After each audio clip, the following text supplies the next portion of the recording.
Hello दोस्तों, स्वागत है आपका आपके अपने YouTube channel PA technical star में। दोस्तों, मैं हूं परवेज और आज हम बात करेंगे टाइमर के बारे में। जी हाँ, टाइमर कैसे काम करता है और उसको कैसे चेक करते हैं। दोस्तों, टाइमर दो प्रकार के होते हैं, एक होता है इलेक्ट्रॉनिक टाइमर और एक होता है इलेक्ट्रिकल टाइमर। तो आज जो इस वीडियो में हम कवर करने वाले हैं वो है आपका इलेक्ट्रिकल टाइमर। दोस्तों, इलेक्ट्रिकल टाइमर आपने कई जगह लगा हुआ देखा होगा, वॉशिंग मशीन में, फ्रिज में, इस तरह कई प्रोडक्ट में आपने लगा हुआ देखा होगा। तो आज मैं आपको बताने वाला हूँ इलेक्ट्रिकल टाइमर के बारे में कि वो काम कैसे करता है और उसको कैसे चेक करें। दोस्तों, आप सभी से मैं इतना कहना चाहूँगा, जिन लोगों ने अब तक मेरा यूट्यूब चैनल सब्सक्राइब नहीं किया है वो प्लीज़ प्लीज़ प्लीज़ मेरे यूट्यूब चैनल को सब्सक्राइब कर दें और वीडियो अच्छा लगे तो लाइक कर दें, साथ ही साथ अपने दोस्तों में शेयर करना ना भूलें। धन्यवाद। चलिए दोस्तों, शुरू करते हैं फिर आज का ये वीडियो।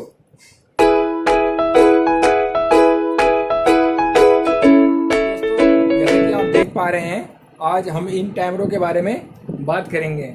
आप में से कईयों ने इन टाइमरों को देखा भी होगा कि कौन सी मशीन में या कौन से फ्रिज में ये टाइमर लगे हुए होते हैं। जैसा कि मैं आपको बता दूं, ये जो 3 टाइमर हैं ये आपके सेमी ऑटोमेटिक वॉशिंग मशीन के हैं और ये 2 टाइमर आपके फ्रोस्ट फ्री फ्रिज के हैं। तो आज हम इन टाइमरों के ऊपर बात करेंगे कि इन टाइमरों का ये टाइमर काम कैसे करते हैं और इन टाइमरों को चेक कैसे करते हैं कि ये टाइमर ख़राब है या सही है। दोस्तों, मैं इन सारे टाइमरों के बारे में आपको बताऊंगा, वो भी एक एक करके। दोस्तों, चलिए शुरू करते हैं। सबसे पहले हम ये टाइमर ले लेते हैं। ये हमारा बेसिक टाइमर है, तो इस टाइमर को ले लेते हैं। इस टाइमर से हम शुरू करेंगे कि इस टाइमर को कैसे चेक करते हैं और इसका उपयोग कहाँ होता है। दोस्तों, जैसा कि आप ये टाइमर देख रहे हैं, ये हमारा सेमी ऑटोमेटिक का टाइमर है और ये स्पिन मोटर को ऑपरेट करने के लिए लगा हुआ होता है। इसमें ज़्यादा कुछ खास नहीं है। इसमें एक वायर से सप्लाई जाती है और दूसरी वायर से आउट हो जाती है। जैसे ही हम आप इस को आप ऑन करते हैं, ये जो आप देख सकते हैं इसके अंदर की ये गरारियाँ हैं, ये मूव करनी शुरू हो जाती है। और अगर आपको दिख रहा होगा तो यहाँ पे आपको ये 2 पॉइंट कनेक्ट दिख रहे होंगे। तो होता क्या है कि अगर इस वायर से सप्लाई जा रही है तो यहाँ पे ये पॉइंट कनेक्ट होकर के इस वायर से आउट कर देती है। और जब ये गरारियाँ घूम करके वापस अपनी जगह पे आ जाती हैं तो ये दोनों पॉइंट है ना आपके हट जाते हैं। तो इसको सप्लाई पास करने का बस यही सिंपल सा तरीका है। और इसको कभी भी आपको चेक करना हो तो आप जो चेक कर सकते हैं कि ये जो दोनों तार हैं, इनको आप जो एम्पियर मीटर है उसी क्वांटिटी पे, एम्पियर मीटर है उसी कंटिन्यूटी पे चेक कर सकते हैं। कंटिन्यूटी में चेक करने के लिए सबसे पहले इस टाइमर को आप ऑन कीजिए। ऑन करके जब ऐसे किटकिट की आवाज़ आने लगे तो इसको छोड़ दीजिएगा और फिर ये एक किलोमीटर लेकर के इसको कंटिन्यूटी पे करके दोनों तारों को, किलोमीटर की दोनों तारों में आप लगाएंगे तो ऐसे बीप साउंड आएगा। ये बीप साउंड आ रहा है तो इसका मतलब ये है कि ये आपका टाइमर ठीक है। और ये कुछ देर बाद ये टाइमर अगर मतलब ये कंटिन्यू चलता है, बीप साउंड दे रहा है और ये कट ऑफ नहीं हो रहा है, तब भी ये ख़राब है। और ये कुछ देर बाद अगर ये वापस जा कर के बंद हो जाता है, बीप साउंड करना बंद कर देता है, तो इसका मतलब ये टाइमर आपका ठीक है। कई बार क्या होता है कि इस टाइमर को घुमाते हैं और इमीडिएटली ये वापस ही ऑफ पोजीशन पे आ जाता है, उस केस में भी ये टाइमर ख़राब माना जाता है। दोस्तों, मैं समझता हूँ कि आपको इस टाइमर के बारे में पता चल गया होगा। ये ज़्यादा कॉम्प्लिकेटिव नहीं था, बहुत ही आसान सा टाइमर है। और ये टाइमर क्या डिपेंड करता है कंपनी के ऊपर, जो इसको बनाने वाली है कि वो कितने मिनट का टाइमर बनाती है।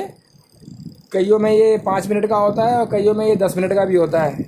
वो कंपनी अपने वॉशिंग मशीन के मॉडल टू मॉडल हिसाब से ये टाइमर मैन्युफैक्चर करती है कि उसमें कितना टाइम पीरियड देना है। ठीक है दोस्तों, अब हम बात करेंगे दूसरे टाइमर के बारे में। सबसे पहले मैं बता दूं आपको, ये आपका सेमी ऑटोमेटिक का वॉश टाइमर है और ये भी टाइमर आपने कई जगह लगा हुआ देखा होगा। बेसिकली ये काम क्या करता है, ये मोटर को एक बार लेफ़्ट साइड में और एक बार राइट साइड में मूव करता है। जो मोटर का पल्सेटर जो मूव करता है लेफ़्ट राइट लेफ़्ट, वो इस टाइमर के कारण ही करता है।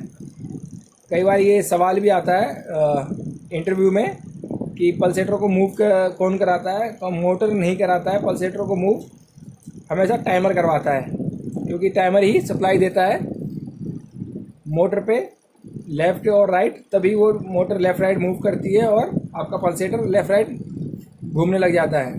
तो ये तो इसको ऑपरेट करने का तरीका हो गया, ये काम कैसे करता है। अब ये ख़राब है या सही है, ये हम कैसे चेक करेंगे। तो जैसा कि आप देख रहे हैं, इसमें 4 तार आ रही है, पिछली वाली में 2 तार थी, इसमें 4 तार हैं। तो अब हमें मालूम नहीं है कि इसमें कौन सा मोटर की वायर है और कौन सा इसमें फेस है और कौन सा इसमें बजर की वायर है। तो उसको मालूम करने के लिए सबसे पहले हम इसको टाइमर को ऑन करेंगे। तो टाइमर को चलिए ऑन करते हैं। ये मैंने टाइमर को ऑन कर दिया और अब आप देख सकते हैं इसमें किटकिट की आवाज़ आ रही है और इसका जो गरारी है वो मूव कर रहा है। अब इसको इसके बाद चेक करेंगे। जब भी आप चेक करें, इसको ऑन करें। ऑन करने के बाद इसमें कोई भी 2 तार को आप ले लें कॉन्टिन्यूटी में, कोई भी 2 तार को आप कंटिन्यूटी में पकड़ लीजिए। मान के चलिए मैंने ये दोनों वायर पकड़ी है,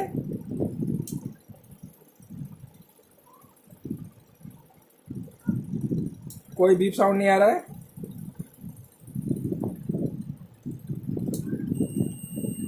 इसमें आ रहा है नीले और ये आपके ऑरेंज में आ रहा है।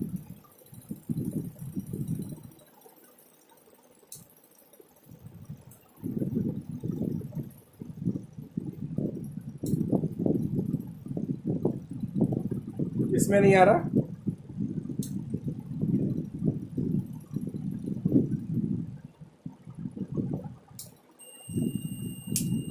इसमें भी आ रहा है।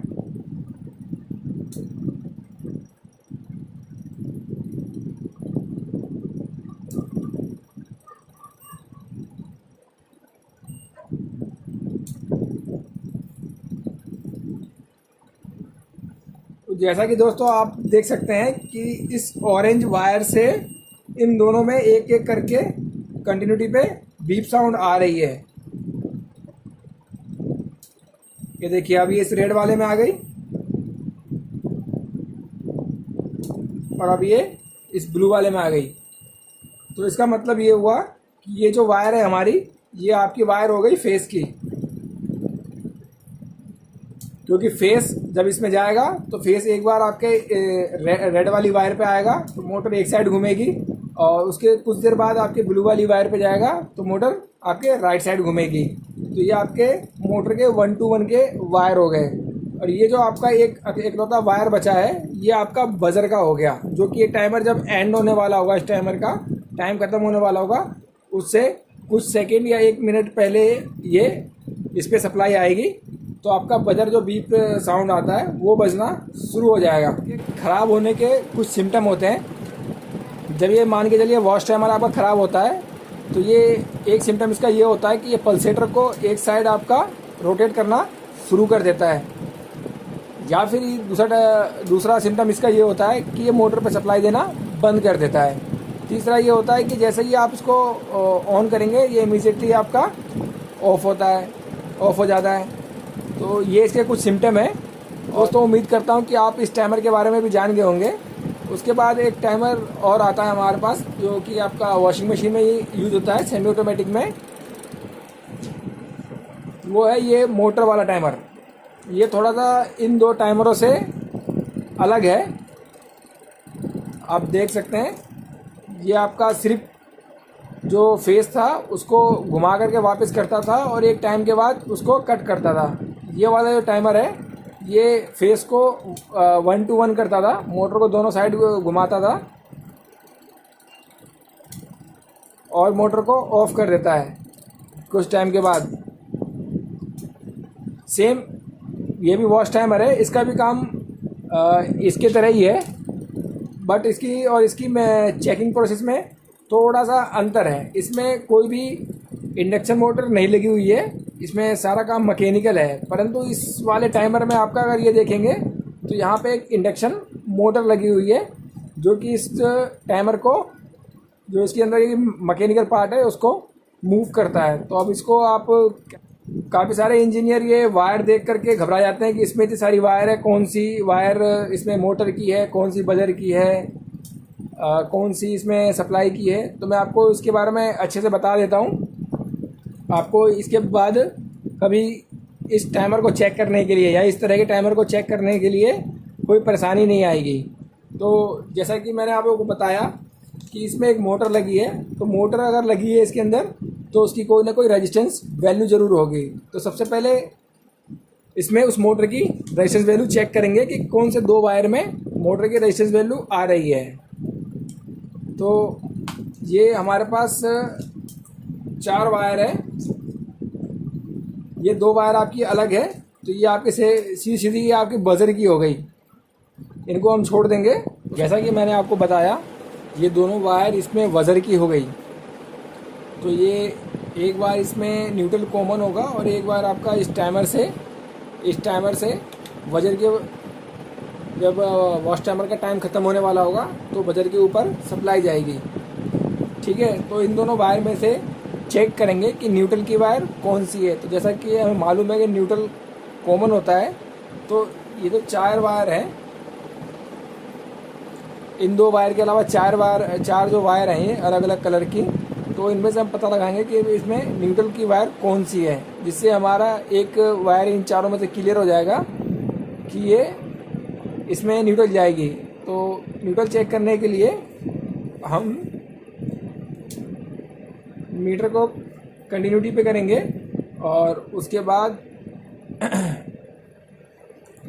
एक एक करके इन दोनों तारों में जोड़ के देखेंगे कि किसमें बीप साउंड आती है। इस येलो वाले में कोई बीप साउंड नहीं है, दोनों पॉइंटों पे नहीं आ रहा। उसके बाद ब्लैक वाले लेते हैं,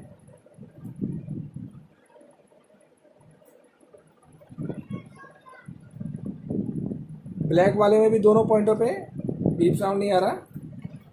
उसके बाद हम ले लेते हैं ब्लू,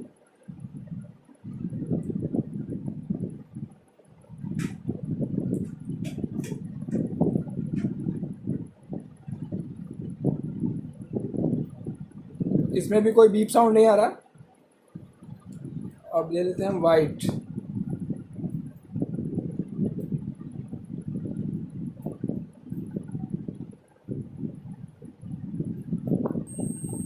इस वाइट वाले में और ये जो टाइमर की ब्लैक वायर है इसमें बीप साउंड आ रहा है।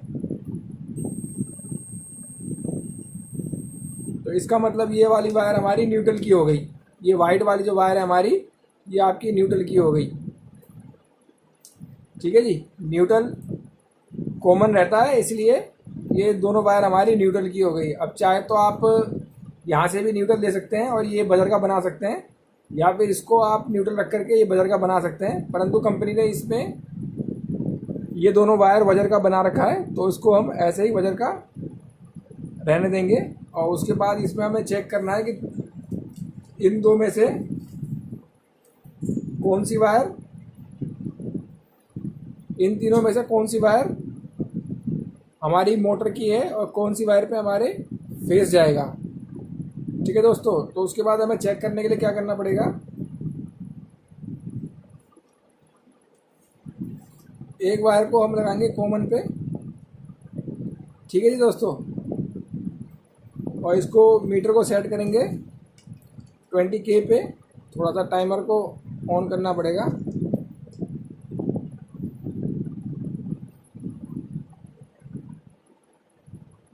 इसमें आ रही है रेजिस्टेंस वैल्यू, इसमें नहीं आ रही।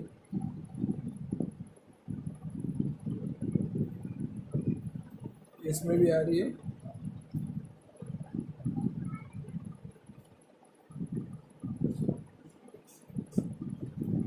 इसमें नहीं आ रही।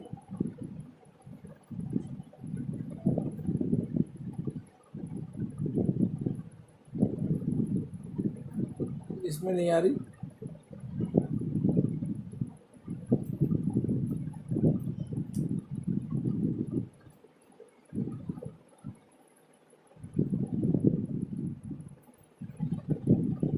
जैसा कि आप देख पा रहे हैं, जैसा कि आप देख पा रहे हैं, इन दो वायरों में रेजिस्टेंस वैल्यू आ रही है, क्योंकि ये दोनों वायर आपके न्यूट्रल और फेस के हैं और ये सीधा मोटर के ऊपर सप्लाई गई हुई है। इन दोनों इसमें न्यूट्रल और फेस जब जाएगा तो ये आपकी मोटर ऑन होगी। उसके बाद इन दोनों वायर पे 1 to 1 करके सप्लाई ये टाइमर के द्वारा आएगी। हमेशा याद रखें कि जिन दो वायरों पे रेजिस्टेंस वैल्यू आती है वो हमेशा आपकी मोटर की वायर होती है, मोटर ऑन करने के लिए होता है। कि जब भी आप चेक करेंगे तो टाइमर को थोड़ा सा ऑन करके करेंगे, क्योंकि अगर ये आप ऑफ में करेंगे तो ये मोटर पे सप्लाई नहीं जाती इस टाइमर से। तो आपका हो सकता है कि ना तो कंटिन्यूटी में आए ना तो 20K में इसकी रेजिस्टेंस वैल्यू आए। तो इसको इन दोनों वायर पे हम अभी न्यूट्रल फेस देंगे और उसके बाद चेक करेंगे कि इन दोनों वायर पे सप्लाई आ रही है या नहीं आ रही है। तो चलिए दोस्तों, मैं इन दोनों वायर पे अभी सप्लाई चेक देता हूँ, उसके बाद हम चेक करते हैं। तो मैं अभी इसको सेट कर देता हूँ। मैंने इस टाइमर पे सप्लाई दे दी है और ये मोटर भी इसका वाइब्रेट करने लग गया है। मैं इसको महसूस कर सकता हूँ इसी कंपन को। अब मैं आपको इन दो वायर पे 1 to 1 सप्लाई आ रही है या नहीं आ रही है वो चेक कराने वाला हूँ। अभी मैंने क्लैम्प मीटर को वोल्टेज पे सेट कर दिया है ताकि इसमें वोल्टेज मैं आपको चेक करा सकूं। तो वोल्टेज चेक कराने के लिए एक वायर को हम हाथ में लेंगे। हमेशा ध्यान रखिए कि जब भी आप ऐसा करें तो ये आपका वोल्टेज पे ही होना चाहिए। इसमें अभी सप्लाई नहीं आ रही है।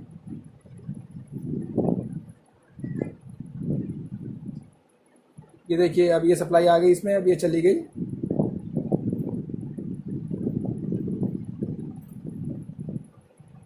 ये फिर आ गई। अब इस पे चेक करते हैं। ये इसमें सप्लाई आ रही है।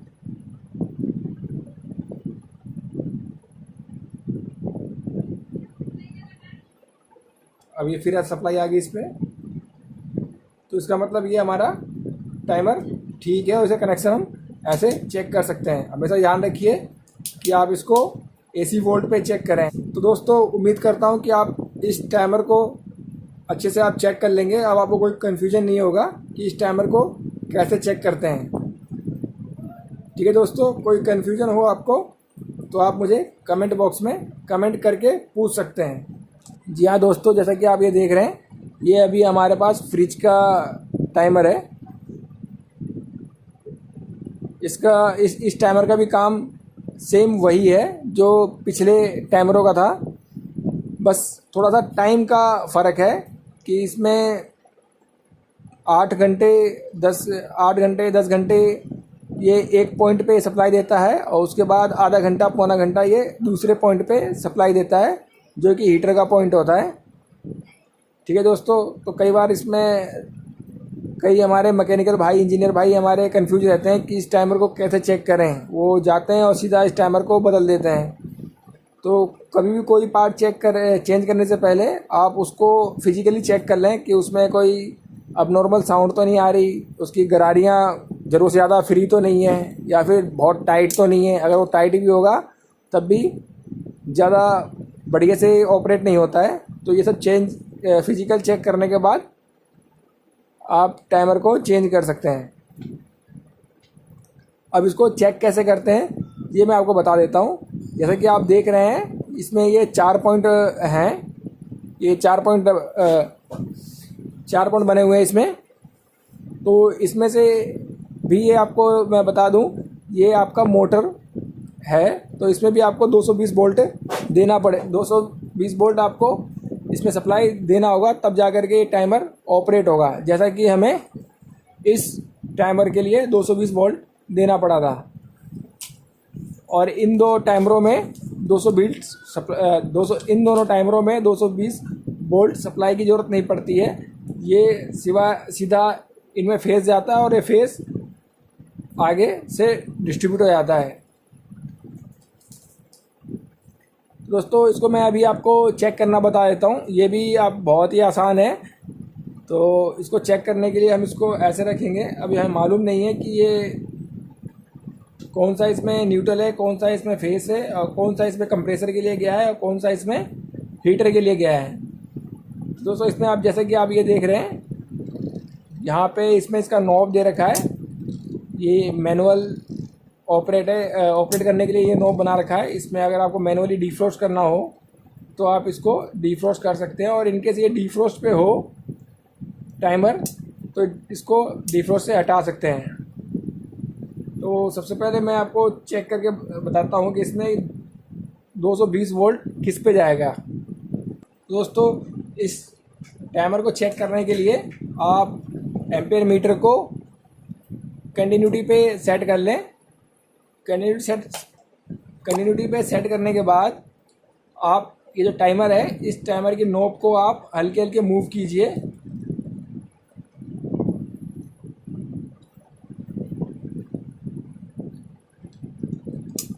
ये ऐसे कड़क की आवाज़ आएगी और उसको वहाँ पे छोड़ दीजिएगा। छोड़ने के बाद अब आप इसमें किसी 2 पॉइंट पे देखिएगा कि वो बीप साउंड आ रहा है या नहीं आ रहा है।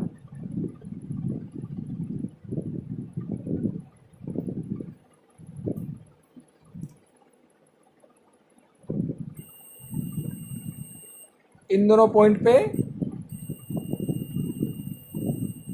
बीप साउंड आ रहा है जब हमने टाइमर को डिफ्रॉस्ट मोड पे कर रखा है, और किसी पे नहीं आ रहा है।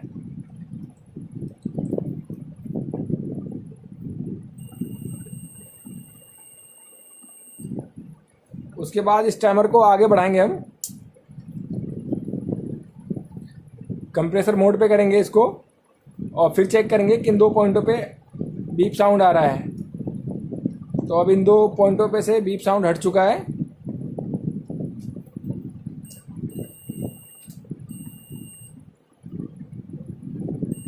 अब ये इन दोनों पॉइंटों पे आपके बीप साउंड आ रहा है।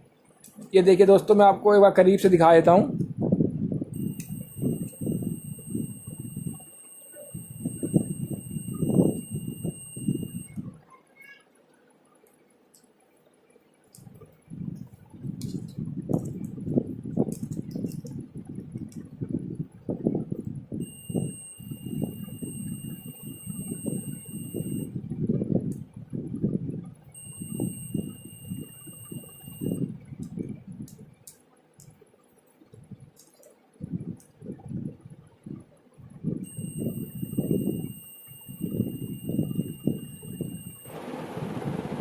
तो दोस्तों जैसा कि आपने देखा, ये वाला जो पॉइंट है हमारा, आप यहाँ पे ये नंबरिंग भूल जाइए, 1 नंबर 2 नंबर 3 नंबर।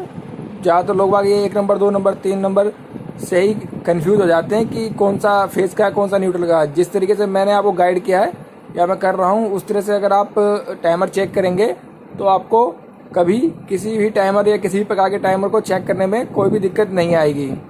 तो जैसा कि आप देख रहे हैं, यहाँ पे आपने अब तक जो भी हमने चेक किया, तो ये वाला पॉइंट हमारा इससे भी कनेक्ट हो रहा था और इससे भी कनेक्ट हो रहा था।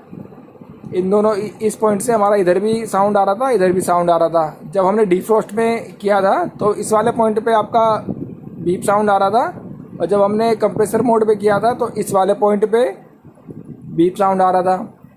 तो इसका मतलब ये हुआ कि ये हमारा फेस का हो गया और ये वाला पॉइंट हमारा न्यूट्रल का हो गया।